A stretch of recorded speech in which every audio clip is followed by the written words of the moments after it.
bagenda banduza imihanda tuzajya tubatsindisha ijambo ry'Imana. Uwiteka Mana bari abantu ujya ugenda ubarengera bava muri biriya bintu byo kugenda bafata imihanda basigama ibyo babonye. Bari abantu Uwiteka Mana,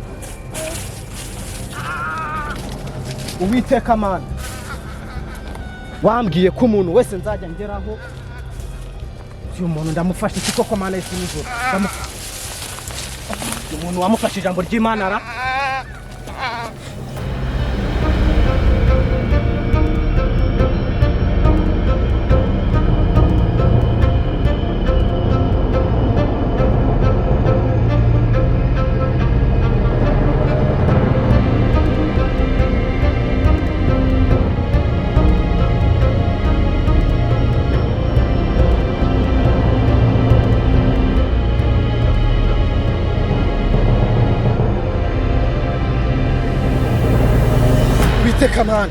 Uwiteka Mana ahantu hatangiye imbaraga zawe zikore mwami Imana wavuze ko nawe uzagendana Bibiliya yawe kandi akwizera gukorera mu mwikoreza amaboko. Uwiteka Mana toka kandi mu izina rya Yesu.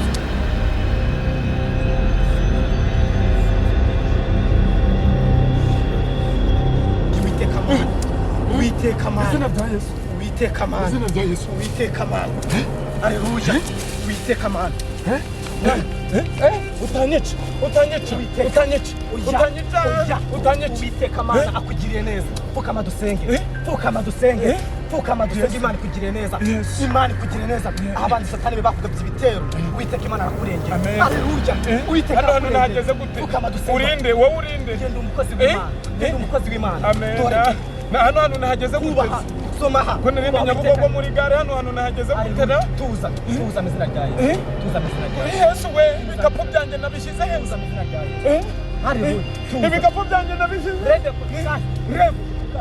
mizina ryaye amen mizina ryaye amen mizina ryaye agushiha abandi satani Uwiteka shimwa oh haleluya amen tukama dusenge Imana hari kintu Imana hari kintu kuzaha Imana hari kintu kuzaha Imana ikiri kuzaha.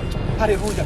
Uwiteka Mana akanya nkaka ngaka turagushimiye ukufasha umwana wawe ukamukuraho abandi satani bamugabye muri iri shyamba ahantu habi cyane ntacyo kumurengera gihati.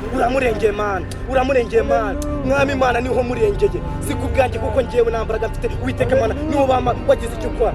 Haleluya. Shimwa kandi wagicyubahiro mwana wanjye. Imana ikugiriye neza. Umva ujye wubaha Imana byose ujye biragize Imana. Aha hantu Imana ikugiriye neza. Tari icyubahiro cy'urebye. Icyubahiro ni icyawe mwami Imana. Icyubahiro ni icyawe mwami. Kira inshuro ya gatatu. Icyubahiro ni icyawe Uwiteka mwami Imana. Ejo hashize none niteka ryose. Amen.